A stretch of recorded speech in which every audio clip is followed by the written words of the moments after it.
Once upon a time, there was a little engine called Edward. He lived in a shed with 5 other engines. They were all bigger than Edward and boasted about it. The driver won't choose you again, they said. He wants big, strong engines like us. Edward had not been out for a long time. He began to feel sad. Just then, the driver and fireman came along to start work.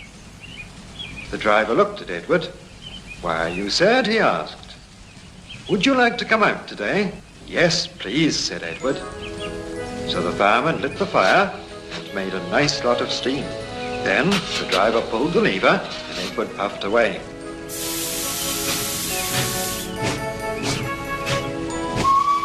He whistled. "Look at me now." The others were very cross, being left behind. Away went Edward to get some coaches. "Be careful, Edward," said the coaches. "Don't bump and bang us like the other engines do." So Edward came up to the coaches, very, very gently. The shunter fastened the coupling. "Thank you, Edward," said the coaches. "That was kind. We're glad you're taking us today."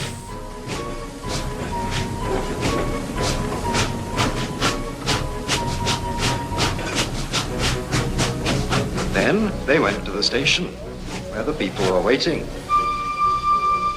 Whistled Edward. "Get in quickly, please."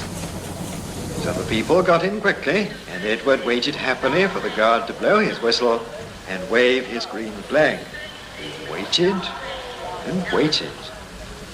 There was no whistle, no green flag. "Where is that guard?"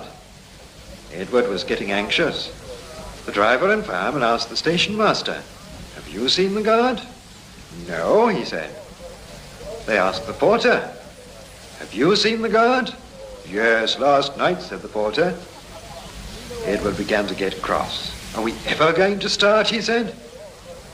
Just then a little boy shouted, "Here he comes!" And there the guard was, running down the hill, with his flags in one hand and a sandwich in the other.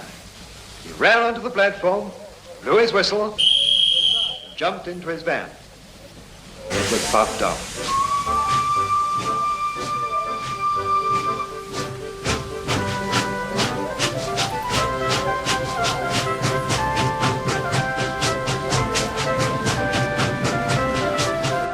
He did have a happy day.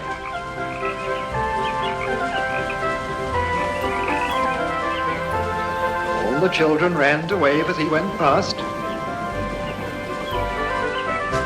He met old friends at all the stations.